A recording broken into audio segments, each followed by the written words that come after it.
This is Fam Electric Ghost, and we're live with Rama Achala for the first time. Welcome to the Fam Electric Ghost podcast. How you doing tonight? I'm great. Thank you. Thanks so much for having me. I'm honored to be here.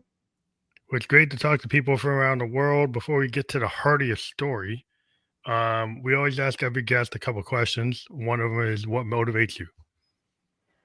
Honestly, I would say the two biggest things in my life are to be of service to people and to connect with the people that I love.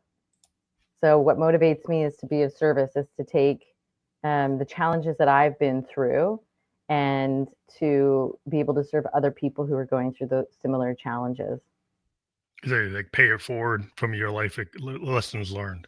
Yeah, absolutely. Because I mean, why do we go through the challenges that we go through? I mean, I don't think that we're doing it just to suffer. Well, that's I like think, the artist. Every artist takes the things that happen yeah, and they translate that into a piece of work, yeah, and usually it resonates with like the audience because we can capture like that vulnerability or the pain yes, and put it in a way that's like universally understood. yeah, yeah. Because when people are going through challenges, they want to talk to somebody that can relate to the challenges that they're going through too, and not only relate to them, but also be able to be on the other side of it, kind of like the hero's journey, and know that there are possibilities and that things can change or they can heal or whatever that is for them. Yeah, I think it's important because a lot of times, like once you put something out in the world, people say, "Hey, yeah, I've authors write books, whether it's Yeah. a self help book or a fictional book that captures that what happens to people." Yes. And so when people see this, like, oh, I'm not the only one who's gone through this, and Yeah. this whether it's a fiction book or a nonfiction book, when they get to the light at the end of the tunnel, or they Yeah. found the solution, Yeah. or they found Yeah. a way to live with something they thought they couldn't live with, then that Absolutely. becomes like the roadmap. Yep. Yep. Absolutely. 1,000%. And again, I think that's what they consider is called like the hero's journey, is Yeah, that's people why who've I've gone through it. talked to a lot of writers who talk that. Yeah. That's exactly Yeah. what they say. Yeah. Exactly. Yeah. Awesome. All right. um, What's your next question for me? well, the other question I always ask everybody was like, is like, why do you do what you do? But I think you already kind of explained that. But like when you got into this path of helping people with therapy and trauma and depression, it's because you've gone through it yourself and you found a Yeah. way to kind of thread the needle and say, hey, I'm gonna provide solutions or ways of thinking about Yeah, things. yeah, absolutely. So, I mean, my why do I do what I do is because, you know, if I can, I share a little bit of my own personal story. Is I was diagnosed with multiple sclerosis many years ago, and I was in a system that the only option that they gave me was to have injections every week for the rest of my life, and I didn't I was like, I don't feel like that's my only option, and I believe that there's something more that might be out there. And so I went on my own hero's journey, and it's been almost 10 years now since I was undiagnosed. So just going on this really deep inner healing journey and healing trauma, right? And that's what I realized, is I realized that it was trauma that was stored in my body, and it was manifesting and showing up as, it's like I spent so many years being hard on myself within my own mind. Why would my body not follow suit and attack itself as well? So it made complete sense why I had that diagnosis, and that when the healing happened, then the diagnosis would change. And that's exactly what happened. Do you think it's the difference between like Western and Eastern medicine, or different like potential, like, because Western medicine is always looking for like the science based uh, Yeah, outcome, and it's surgical, it's chemical, it's pharmaceutical, it's right. very very logical. But like if there's like thousands of years of human history with other cultures that maybe indigenous people have found solutions that were based on Yeah, plant medicine or other things, or spiritual yeah. or meditation practices, like that is not maybe looked at in the West as viable. Right. So, okay. So, do we want to talk about science for a quick sec? I'm Yeah. happy to share with you. So, some of the work that I do with people, I've been asked if I wanted to do some research on it to actually have science and backup.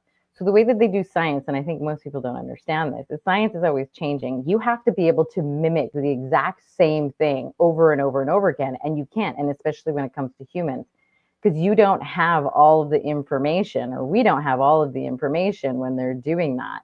So I have seen, I've seen people diagnosed with cancer and autoimmune disease and HIV and all these things that, oh, well, the science says this and the science says that. But I see so much healing that happens for people, and it's not according to the science. But even same with me, they said, oh, there's no cure. There's no cure for multiple sclerosis. And yet the diagnosis was reversed. So clearly science doesn't have all of the answers. So science, you can't mimic it. You can do one study, but then you can do another study can be the complete opposite, outcome. So science is maybe who's paying for it sometimes, or maybe who's invested in it, or maybe what they're looking for and they want this specific outcome sometimes. No, it's individual situations too, because like Yeah, each individual person, like I'm a cancer survivor and I went through like when I was 27 radiation and the therapies and I'm still here. And lucky, good for you. so I mean I made a choice to actually go with that and it worked for me. So Sure. everybody has different situations. Yeah, Uh what if it was the placebo effect? yeah. Well, yeah, Right. yeah, What yeah, if but the mind is actually what governs what happens a lot of times for people, and the emotions, and getting into the trauma stuff too, but even the emotions and what we store in our body. What if it's like in that moment somebody gets a diagnosis of cancer or something else, and they decide in that moment, oh, I actually want to live. Oh, I'm actually going to change the way I think and the way I do things, and it becomes a placebo. And I'm just having fun with it, but mm, I'm not. I hope I'm not trying to poo-poo, your experience in any way. And congratulations on going through that experience, and well done on coming out on the other side and being healthy and. But I bet you learned a lot. I bet it was the hero's journey for you too.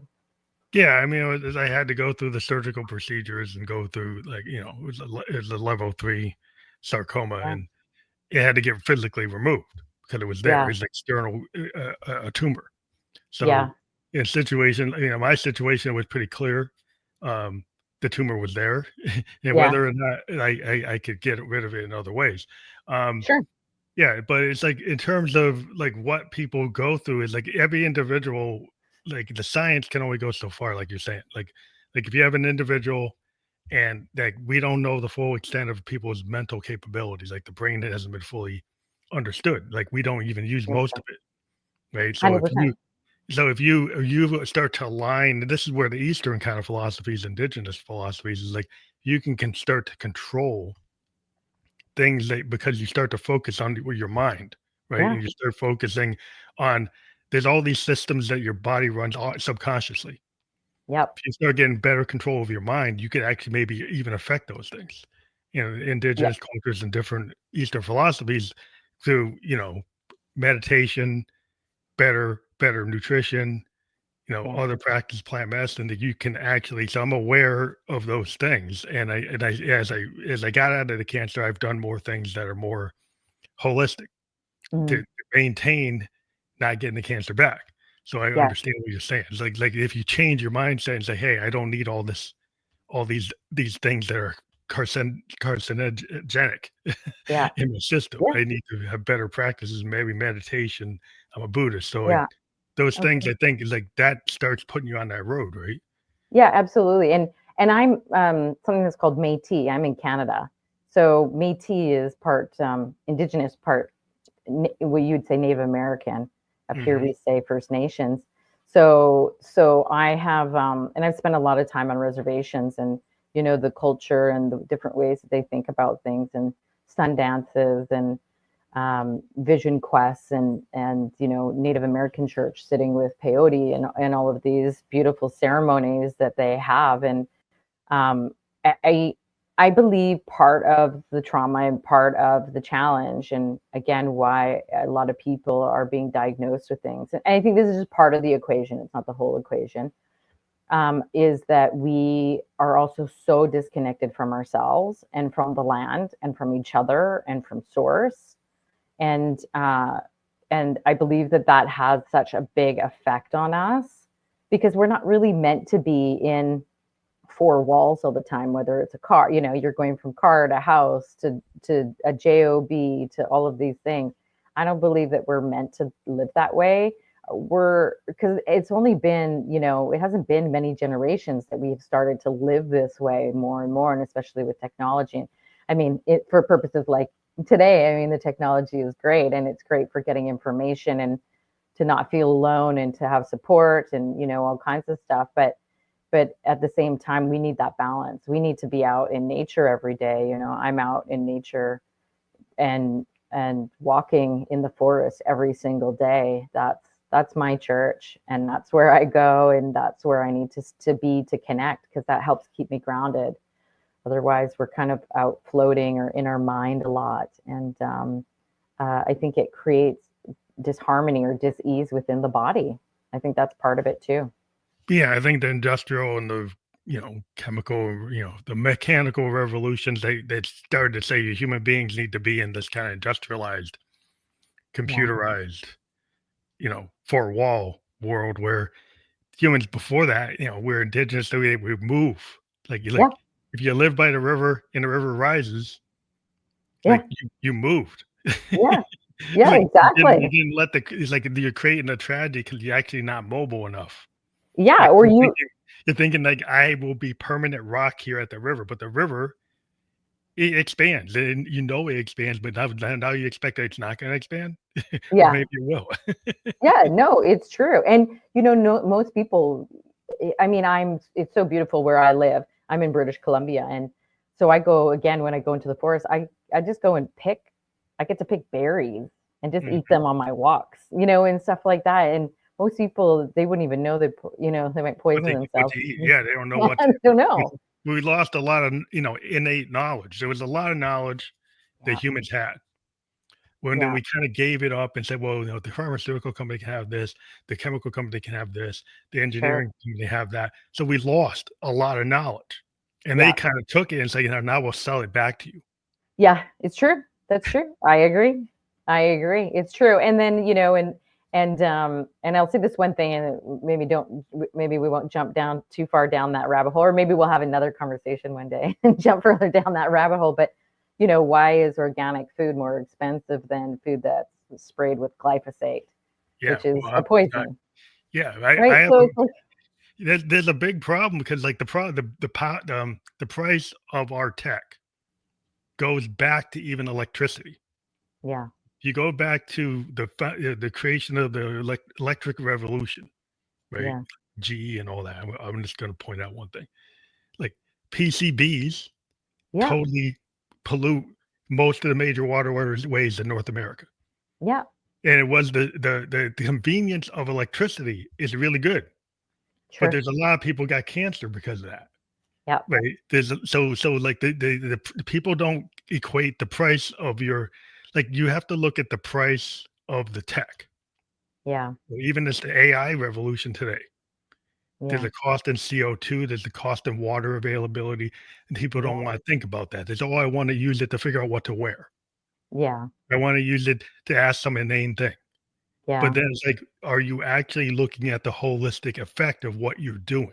yeah, And a lot of times we don't look at it because we don't think about the long-term effects of what we do. And like when you start to take like ownership of you took ownership of your disease, of your condition, is yeah. that I need to find a solution that's right for me. Yeah, absolutely. And it's in totally individual. Absolutely. It's very unique. It's, like a fingerprint or or a snowflake. Everybody's going to be on their own journey. I But you you know one of Go ahead. Mhm. But you said something about trauma, like 'cause a lot of people don't equate, like, they look at the physical condition Yes. and they don't think about spiritual or psychological or heart or soul Yeah. condition. Yeah. And I look at human beings are like multiple pillars, right? Yeah. Yeah. One of the things, so a couple of things that I have found really interesting in working with people diagnosed with, autoimmune disease, cancer, HIV, these kinds of things, different trauma, is is there's always a similarity. It's very interesting. There's a similarity, whether it's like, mm, one, like maybe cancer is people, they uh, they don't feel like they have a voice or can speak up for themselves, or some kind of trauma that's associated with something like that. And usually the autoimmune diseases I have found is more like didn't feel supported, didn't feel taken care of, uh, more fight or flight. And so it's really interesting to watch kind of the similarities of different diagnoses and what happens. I think one of the other really important things to note is that we don't call it mine. We don't say my this, my that. Like I never said my MS. I never called it mine, and I never said that I had it. And the reason why I did that is because I understood that then it would become part of my identity, because I'm owning it now. And very early on, I was really clear to go, okay, well, it's come to me to serve me. And when it no longer serves me, it will leave my body. And I would say within the first year, I had that realization. And that's what ended up leading me to working with, plant medicines and doing that deeper healing work and going into trauma. And, it's not comfortable. It's it's not a comfortable journey, but it's so worth it, because the freedom on the other side of it is, it's like everything that we want as humans, the deeper connections and the connection to to source more, and to the people that we care about, and to the land and all that. That's on the other side of all of that. And what's It's really interesting, and I know this is really simple. I'm gonna say something that sounds really, really, really simple. And I try to simplify it because I think that sometimes we make trauma really complicated. And trauma is simply a neural pathway in the brain that was created when we had an experience that we made mean something. Because trauma is what we made something mean. It could be as simple as like, mom and dad have been with me. I'm 6 years old. Mom and dad have been with me my entire life and taking care of me and been there every day, giving me everything. They decide they're going to go away for the weekend to rekindle their relationship. Grandma's going to be at home and take care of me. And my parents get in the car and they go to drive away. And I'm looking out the window at 6 years old, confused, not really understanding what's going on, and going, oh my God, I've just been abandoned. And so mhm. for the rest of my life, I've now, because I've made it mean that, because we don't, when we're young, we don't have the cognitive understanding, right?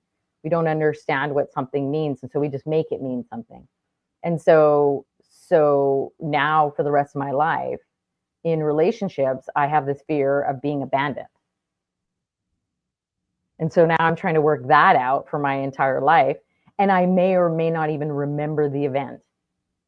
So Yeah, 'cause when people get diagnosed with something, I have a conversation with them and I said, so what happened within the year prior to? And there's always a traumatic event. And if it was as an adult, it always triggers something that was already there. So then once I go and bring them, like do some somatic work and bring them into their body to feel what that traumatic experience really felt like, then I ask them, I invite them, okay, when was the first time you felt that way? And we may not remember this memory until we go into our body, and then we follow the thread back to when we were a child. And then we have this realization and this memory of this event that happened. And it was like, oh, my parents were fighting, or oh, this happened, or that happened. And it's usually between like 2 and 8 years old is typically when people go back. So they think that something that's happening now is is the trauma now, but most of the time it's not. It comes from, it's stored in the body, and there's the pathway that's been running, or it's just been sitting there waiting to get fired again, right? And then they jump on the neural pathway again. So it's very fascinating. I love it. I love. Oh, yeah. I've heard it referred to like the filter. Like everybody has a filter. That your brain is kind of predisposed to go to the Yeah. early childhood impressions, and then those early childhood impressions create this filter. So when you see something or you hear something, your mind puts it into that frame. Yes. You get this frame, and even though what you heard or is said is not exactly that, like if you had Exactly. somebody restate it, like have Yes. somebody restate what they said, Yes. your initial filter will put it into that pathway when you're 3, 4, 5 years old. Yeah. It's If kind you it's kind of like actually, a self-fulfilling prophecy. yeah, you get locked into these filters, and so you actually don't hear. Yes. Well, it's like when you ask people, like in a court situation, like the Yeah. witnesses to a crime, and you ask them, "What did you see?" You Yeah. ask 10 people. I was in a law class, and Yeah. we did a test where we did a mock crime, and they Mm. quickly ran out of the room. They came in the room, they ran out of the room, they did the thing. Everybody was Yeah. there after. And we had to write down, what did we see? And Yeah. it was filmed. And Yeah. then actually when we went and looked, everybody wrote down something totally different. They identified the people, like Yeah. sometimes the wrong color of their eyes, wrong race, wrong height, wrong Yeah. everything. They Yeah. had filters that even though they saw something, they Yeah. were predisposed to say it was certain things Yeah. based on whatever that is. And you Yeah. do that across your life. Yeah.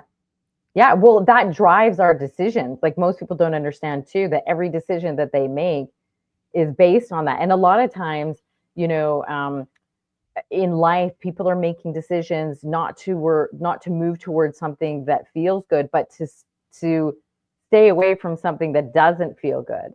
So, fear motivates people faster than pleasure does. So a lot of times when people come to me, they've already been, they're either afraid of what the outcome is of something that's happened, or they've just been in pain so much and they can't be in pain anymore. The fear of staying that way and like what they might do or what might happen. But there is a way to be able to change that. There's a point that you can get where you're driven by moving towards something that's great rather than leaning away or trying to run away from something that's uncomfortable. So So I that's a think big thing too. well, I think it's like the wolf at the door. And I've always talked about like this wolf at the door, the virtual wolf at the door, Yeah. and the need for safety that goes back to like tribal original human instinct. Yeah. So like the reason we would stay in the clan or the tribe or the fort, because if I go outside, Yeah. I could get hit, or I could get trapped, or I could get killed, right? But now you have the virtual thing that happens that triggers the same kind of fight or flight situation. So it's a need Yeah. for safety that you're always driving toward things that maybe aren't really pushing you forward. Yeah. Yeah. 100%. And I would say also the last 5 or 6 years, since all of the stuff happened in the world in the last 5 years, I would say PTSD has been triggered. So it's so like it's just so big right now for people. It has been Mhm. really, really triggered for people. And again, people go, "Oh, well, it was because of this." It's not. We try and blame it on the here and the now, but it typically is not in the here and the now. It's I think it's good for some reasons, because I think it's good because then it comes to the surface, and whenever something's coming to the surface, it's time to lean into it and do the healing work and transform it. Mhm. But most people aren't comfortable with that. They get even more busy, or there Yeah. becomes drugs Well, and alcohol, or we're told to kind of suck it up or push it down. yeah, Right? and Like, especially men. yeah. I mean, we're told it's like it's a badge of honor to just let it roll off you or push it down or not talk about it because your grandpa said that, your great grandpa said that, your Sure. uncle said that, everybody told you that, all the Yeah. guys in the club tell you that. Yeah. It's not cool to show vulnerability. Now, being an artist, it's like the Yeah. opposite. So Yeah. then we're saying, "Oh, you have feminine traits if you're an artist," because we Right. lean into vulnerability. Yeah. If you're an artist, you lean into the vulnerability, and there's some men that are like, "Oh, that's not alpha. That's not this. That's not." They were like, "How can you do that? You're you don't have enough testosterone." I mean, they Yeah. get Yeah. kinda crazy, and I'm Yeah. like, Yeah. Yeah. it's like, "What's that? Like, why do I have to be like that?" Yeah. I don't. I don't No. need your approval. No. No. No. You don't. And it's. I mean, that's a whole nother topic to get into about the masculine, the feminine, the men and the women, and the roles now, and what's safe, for men, and what's safe for women, and men have been told for a long time they're not allowed to have feelings, and they have to push it down, and they have to suck it up, and I don't agree with that. I Well, I Men think it have such. causes a lot of the trauma and the diseases that people are like, there's just so many like autoimmune diseases. Like there's so many people that have a lot of issues. And it's nutrition, it's the Sure. environment. There's some Sure. there's some things you can pin it down, but there's Sure. other things you can pin it down to, like what we're talking about, like the Yeah. trauma, the Yeah. unresolved trauma. On top of that, it's probably not helpful because you have a lot No. of carcinogens, you got a lot of pollution, you have all these other Yeah. things. And if you were in a better shape, maybe you'd be stronger against it, have a wall against it. But Sure. if you don't deal with those other things, then you're more Sure. susceptible. Sure. And I'll go a little hippy dippy and little woo woo here for a minute. And like and I'll just pick a word because I don't know if there's necessarily a word in our vocabulary that fully grasps or understands this. But I believe that when we do the deeper work, when we sit with plant medicines, let's call it like a higher vibration or a higher, I'll say higher energy. And I believe that then when we have these thoughts, we can call them negative or we can call them disempowering or whatever we want to call them. When we have these thoughts, when we eat these foods that are processed, that have chemicals, when we're indoors all the time, I believe that's all kind of again, for lack of a better word, a lower vibration or a lower energy. But then when we're out in nature, we feel better because it's a higher vibration again. When we're eating clean food, we feel better. It's a higher vibration. When we have good thoughts and empower ourselves, it's a higher vibration. So we're going to live in that. And if you want, if we want to get into what some people call manifestation, when you're in the higher vibration, that's when we tend to also be in flow. That's when the body starts to heal. That's why I say, oh, maybe sometimes it's the placebo effect. Because if you believe it's going to work, it's going to work, right? It's like, if you believe it's going to work is of that higher vibration, and so what it does is it pushes out all the stuff that's of the lower vibration or energy, if you call it that. But I believe there's something to it. Whatever word that we use for that, I believe that there is something to it. I believe that it is more than just chemical response all the time. Yeah. There's something more for sure. So And that's my little woo woo for this yeah, session. it's interesting because the plant medicine they're still chemicals. They're just natural chemicals. Yes. Well, some of So them, not all of them. The plant yeah, medicines, yes, but then yeah, there's other ones that are being used for, like in Canada, ketamine and what's the other one? Well, ketamine is one of them that's being used for PTSD. There are these mhm, ketamine clinics and stuff like that. But they're doing. I still think that they're this higher vibration. But they also jump us off the neural pathways, and they help create new neural pathways. So that meaning that we had for something, it jumps us off that and creates new meaning. You can do that through NLP too. If you yeah, know somebody who can do pattern interrupts. So, I learned NLP many years ago when I was working with Tony Robbins too. And so you can jump off of those neural pathways really quite easily and create a new neural pathway. But just most people don't know how to do it. And but it's there, and it's possible. Nobody's a victim to life. yeah. It's true. But I think if people, is this like the plant medicine integration with other spiritual practices? Is that like a holistic? It's not just the plant medicine. There's other things you're doing. Yeah, I do like somatic work so as well with people. Do you know what somatic is? Or you can define it to the audience so that we Sure. all get on the same page. Sure. So somatic work, and there are different, I'm not a somatic practitioner, but the work that I do, so I was trained by somebody named Gabor Mate. Are you familiar with him? I think I've heard other people who practice what you're doing have spoken that name before to me. Yeah. Yeah. So he's pretty well known in North America um, and especially in the realm of trauma work. And so the somatic is like really just bringing you into your body and tapping into your body and connecting and changing things within there. And also having the memories come up from uh, being in your body rather than a memory up here, because our body stores things, right? Trauma is stored in not only in the brain, but it's stored within the nervous system. And so the nervous system then needs to be rewired and be able to learn how to relax and be out of fight or flight. And most of us, again, we're in fight or flight all day long, every day. I wonder why everybody's adrenals are fried out.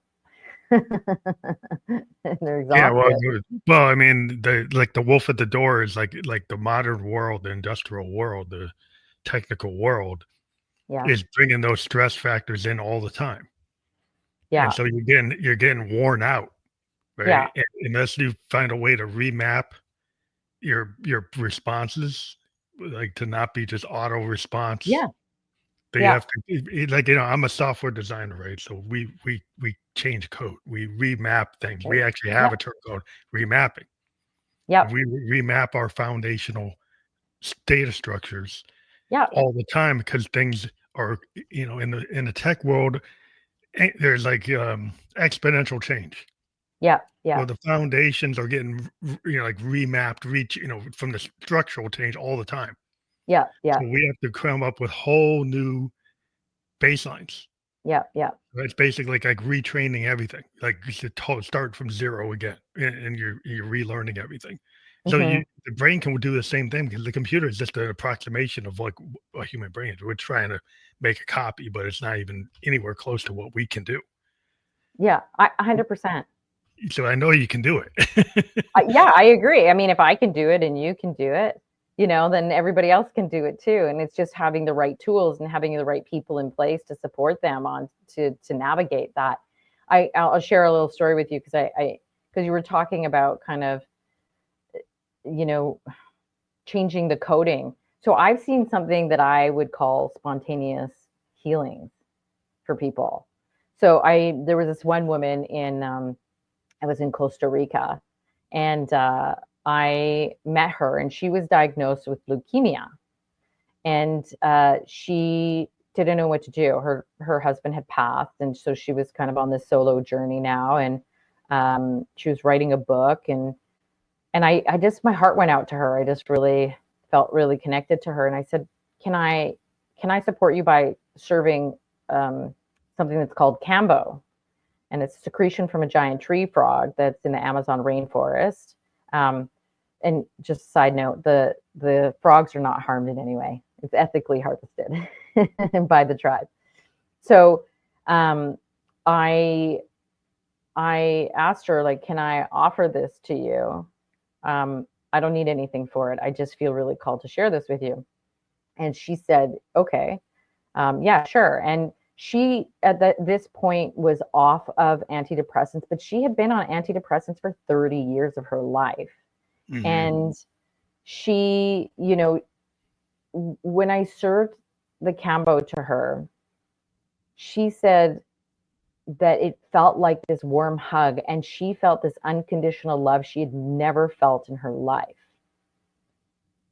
And it was such a beautiful experience for her. And then I remember I came back to Canada, and a few months later I got a message from her, an email, and she said, I just want to let you know that a few weeks after we were done, I went to the doctor, and the doctor said if I didn't know any better, I would never have thought that you had leukemia.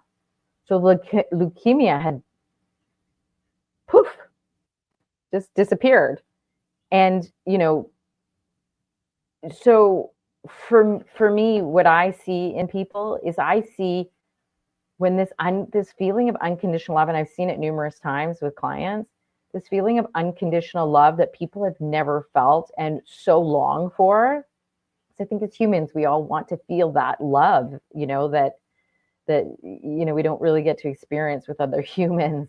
And and I've seen every time they have these like spontaneous healings, whatever the diagnosis was disappears, and it's like all of a sudden they it's all gone.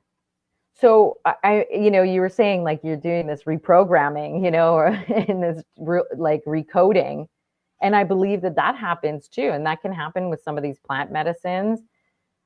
When you feel that, I know I've experienced it with the medicines, and I believe that they played a really big role in the reverse of the diagnosis of MS, because I went through the most beautiful experiences I've ever had in my entire life, where I related to a couple of things. When I was young, I was in grade 8, and I got hit by a big work van when I was walking across the street, those like big old painter vans.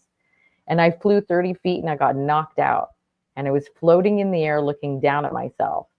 And when I came back to, I was in the same position as when I was in the air. But when I was out of my body, and some people call it out of body experience or near death experience, when I was out of my body, I felt so much unconditional love that I had never experienced before. And I've had a couple of those experiences. I've had that then. I had it once when I was in Fiji in this really magical moment. And I've had it with plant medicine. The first time I sat with ayahuasca. And I just, for the listeners, ayahuasca isn't always like that. Sometimes you get your butt handed to you. So it's not, but even in that, sometimes when people call a bad trip, there's still so much to learn, and process with that. But yeah, the unconditional love thing, that's I think a really big part in the healing process. Yeah, I think I find like if you get a more positive, like if you can get out of depression, Yeah. when people can have a more positive outlook in life, it's like that creates like chemicals and hormones and Hmm. things going on in your body that like once you have to align your spirit and your soul and your body. And it's like I said before, there's pillars. Like, and the problem I think in the West is like people are like, well, I'll work on my six pack abs. Like I'll work on Yeah. like something that's surface level. Yeah. Right. It's physical, but it's surface. It's like for vanity. But Yeah. like I had a guy on one time. He was a fitness expert, and he had like that kind of perfect body type. Yeah. His mental, he when he looked in the mirror, he didn't see the body with the six pack abs. He was depressed. Yeah. So even though he had a physical body, that's like, well, that's going to automatically make you happy. Well, it didn't. So you have to get things in line because if you don't, then he had issues because of that were like self-destructive, and he wasn't making progress in his life because it wasn't just the physical. They had to deal with the spiritual and the mental. Yeah. Yeah. Absolutely. And yeah, I used to be over 220 pounds, and I went through that healing, and as well. I remember I had to make a choice. I was in my early 20s, and I was partying and crazy drugs and alcohol and stuff. And I remember sitting in my bedroom, and I was looking at my bed, and I said to myself, I need to change, or I need to leave this planet. And so I got up and I started climbing a mountain here. And it was twice a week, and I would almost throw up every time I got to the top, and it would take me like, 8 times longer than everybody else. But I had to do it. I knew that there was something inside of me. I think people get to a point where they hit this place where it's like, I can't stay this way anymore. And if I, and you, again, part of the hero's journey, and you hear it from people all the time, these journeys that they go on, when they make that choice, there's something that guides them. And the depression, I would say, back in the day, I would have called it depressed. What I realize now is it wasn't that I was depressed. I think there's a difference between a clinical chemical depression, that's actually a chemical imbalance, and what majority of society is feeling nowadays of depression. And it's because people aren't inspired. Again, they're disconnected from everybody and everything. and they're on their phones, and they're getting these dopamine hits and like all of this stuff. It's not, they're doing jobs that they don't like, and they feel Yeah, like it's that's not what they have to satisfying. do. Yeah, like if you can't have that, like when you're a child, it's like, hey, I want to, be an astronaut. Like I want to, Yeah, you have this dream, you want to do something, right? yeah, But then the real world comes in and you end up being an actuary. You end up being an accountant. You end sure. up working as a clerk. And it's Yeah. like it's paying the bills, but you're not satisfied. So there's still this thing when you're a kid, you wanted more. It's like maybe, yeah. Maybe I wanted to be the painter. Like maybe I wanted to do Hmm. plays to be an actor. But the people told me you can't make money doing that. You gotta grow up. You Yep. can't you can't be an artist Yep. because like even though art to me is like as an artist, art is what humanity makes me want to get up. Like art is the reason I get excited. Yeah. It's Yep. not because I'm going into the cube to get the paycheck, like that you do it because you have to do it, right? But Yep. what you really love is playing the ivories on the piano or playing that a violin or playing a sax or Yeah. thing that really makes you light up Yeah. is that. And then people tell you, well, that's kid stuff. That's not reality. And you have to make a choice like at some point. And I think the Yeah. pandemic made people make choices like, do I stay in the car in this traffic jam Yeah. and keep on going to this box? Yep. Or do I do something that really lights my heart up? Yeah. Maybe we need to take the example from the kids Yeah, because for the they're kid. following their heart, right? They're Yeah, following what feels good. I imagine a world where we're all doing that, where we're following what feels good and playing the drums and, playing, going out and having play dates, with each other and just enjoying life. I feel very blessed because that's what I do. And that's how my life is structured at this, or not structured, but that's how my life is at this point. It took me a while to get there and get out of the mindset of the job, and but it's, I mean, there's nothing like waking up and loving what you do and what you get to share with the world, because everybody has their gifts, everybody has their own medicine to share with the world, and the world needs it. Everybody has, the challenges that they've gone through and that they've overcome, and other people need to hear that story when they're going through it and having a hard day, or some tool or some, something there. Everybody has it and everybody's capable of it. It's just we have to get out of our own way. yeah. I We think have well, to. we're kind of told that we got to grow up and we got to Yeah. fit within the machine because like there's certain there's certain societal structures and mores that are established for people to you know th- th- there's a reason why there's somebody that owns a enterprise. They may have at that C-suite level, they got a lot of freedom to do whatever they want. Mm-hmm. And then it's like, boy, they kind of need the cogs in the machine. They need the workers. Mm. So if you just buy into like, well, I can't, I shouldn't, I Yeah. won't, Totally. right? Then you're gonna be the cog in the machine Yeah. because and the society will kind of easily put you in that position. Yeah. It'll make it kind of easy for you to do that, but then it's really not easy because you're waking up not satisfied. Yeah. So and you're tossing and Sure. turning when you go to bed at night, not satisfied. So at some point, you get this point where people probably come to you and say, "Hey, what can I do to get out of this?" It's true. Can you imagine? We need somebody who's going to look at, like, go to a town or a city or a country and go, okay, who's got what skills and what are they passionate about? And we need to restructure it so that everybody's in a position that they are passionate about and that's their genius zone. Yeah, but we Can kind you of go. imagine? We rather kind of whittle people down and say, "Can you be that this worker bee? Yeah. Can we make this perfect worker bee that's just going to do what we want and not complain and just do, and then when we don't need you, just like okay, go away." Yeah. So I mean that's kind of what people get frustrated because like now Yeah. we're in an age where somebody was doing something for 10 years, 15 years, 20 Yeah. years, and now with the tech, it's saying, "Well, we don't need you anymore." Yeah. but you told me that was being productive. That's what I should do. Yeah. But now the game is changing. We're in this kind of radical phase of, and now those people are like they're not gonna know how to handle it It's true. I because actually just heard that recently.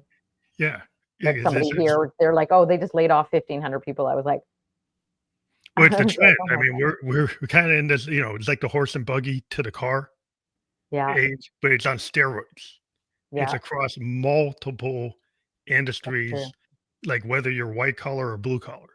Yeah. It's The true. the the tech that's coming can replace a lawyer, can replace a Yeah. surgeon, can replace an engineer. So it Yeah. doesn't matter if you got your MBA. It Yeah. doesn't matter if you have your Sure. certifications and your acronyms. There's gonna get to a point where your secret sauce is kind of what you're talking about, is you. Yeah. The creative people, we kind of know this. Is like my secret sauce is my creative ability to do something that you can't do. Like what I Yeah. do is a unique piece, Yeah. and that unique piece has value. Yeah. When you go and just create a piece that anybody can do, then like what is your value? It's true.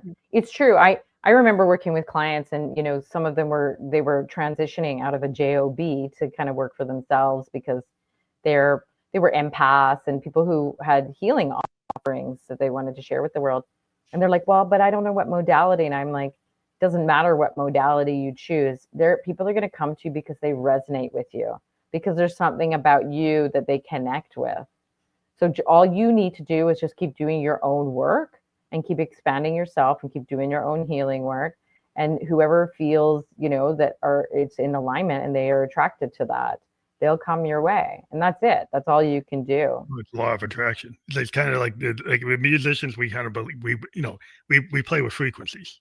And Yeah. so when we get a frequency right that's harmonious, then Yeah. the whole crowd got the lighters and everybody's waving, right? Yes. But there are some groups of people like punk, they like dissonance, they like noise. So if Yeah. you're with that group and you're like a grunge rocker crowd or a Yeah. punk crowd, the dissonance and the noise and the loudness and the discordance is what they want.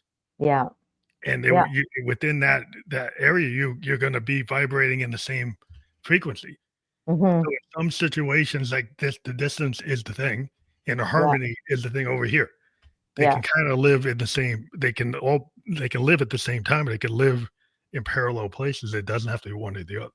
It's true. But, I mean, again, we've kind of been taught in society that we got to polarize things and it has to be one or the other. If you don't agree, especially the last 5 years, if you don't see it the same way I see it, then there's something wrong with you. People have doubled down on their belief systems for sure in the last 5 years. And I mean, I'm of the belief that I can connect and be around anybody, no matter what your belief system is, as long as you're not hurting anybody, right? As long as it doesn't go against my morals and ethics of like hurting people and just wanting to be out in the world and to be of service. And but yeah, this polarization, and we've become a lot of a throwaway society as well.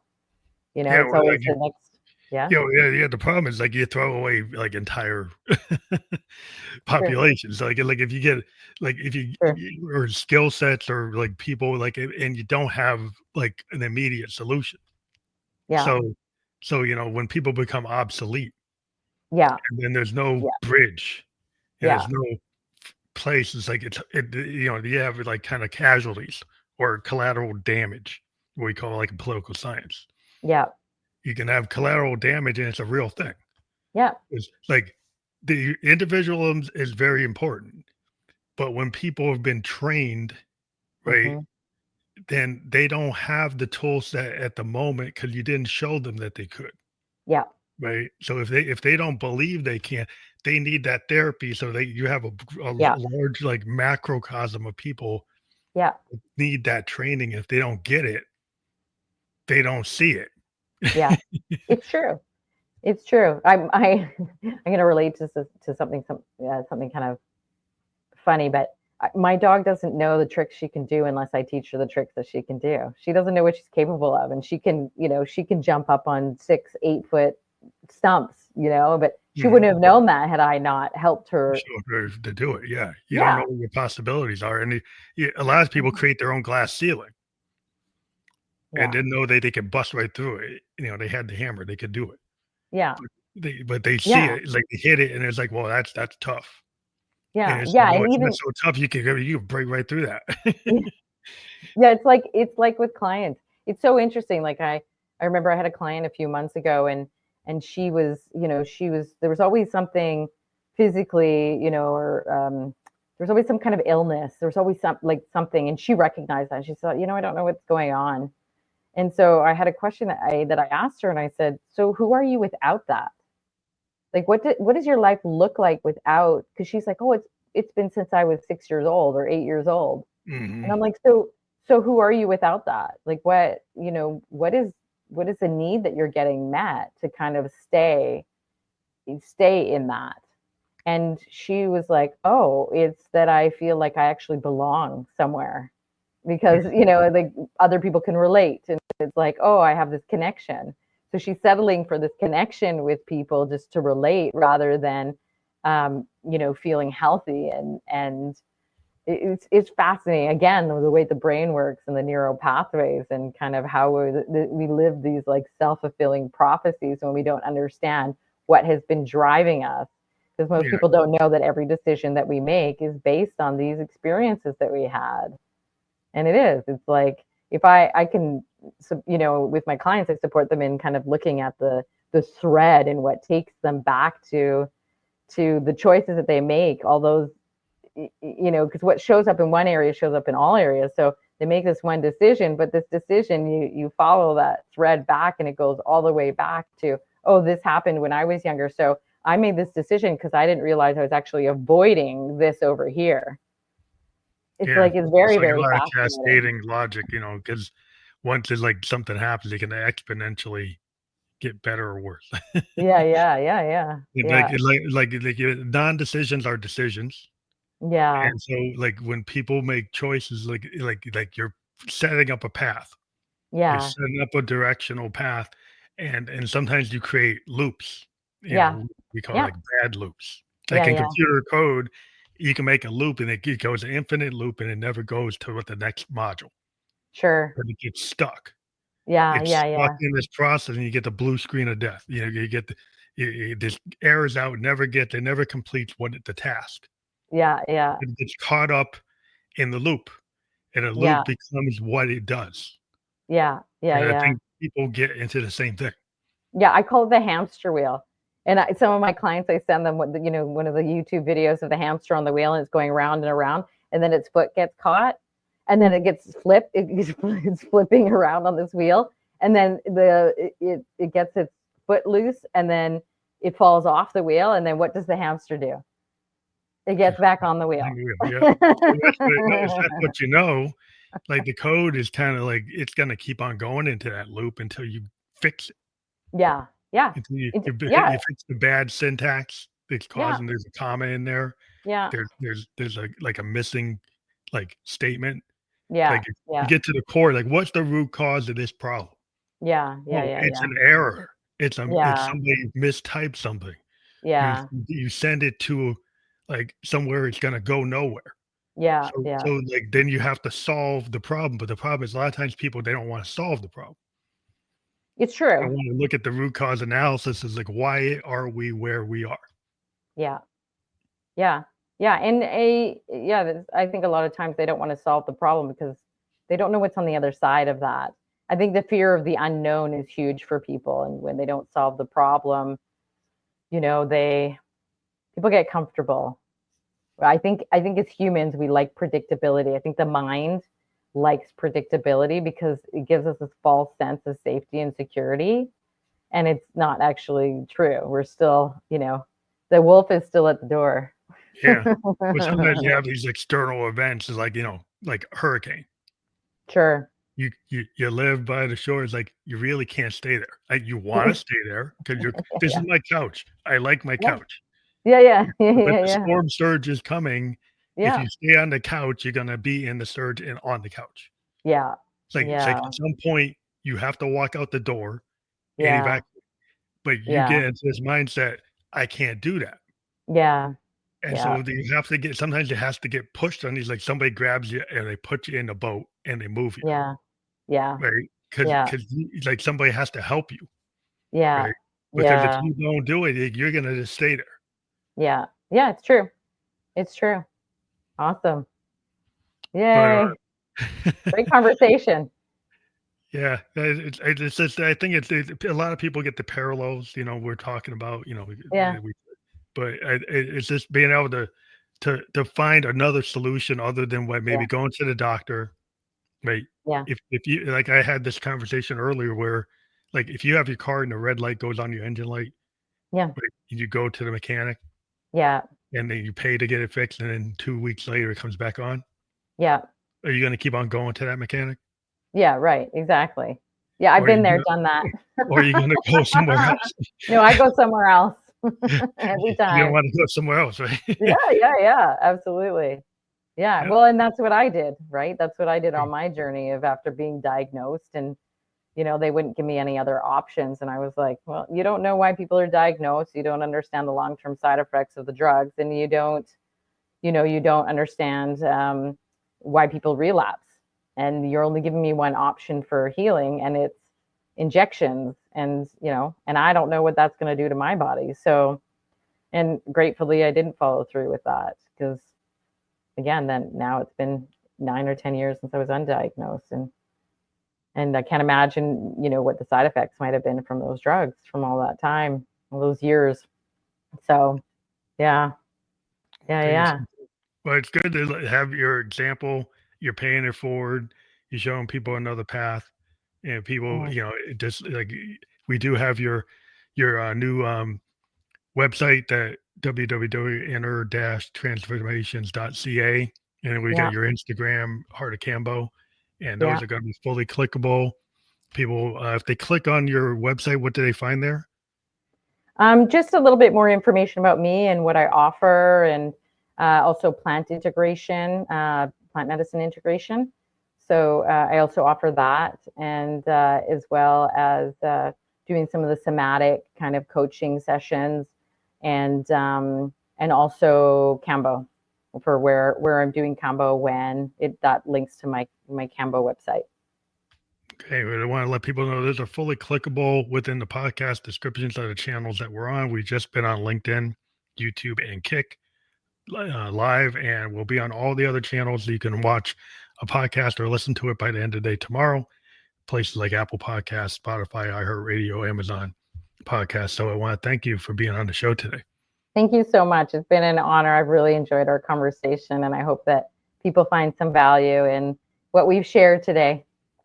Thank you. Have a good Yeah, night. great. You too. Thank you.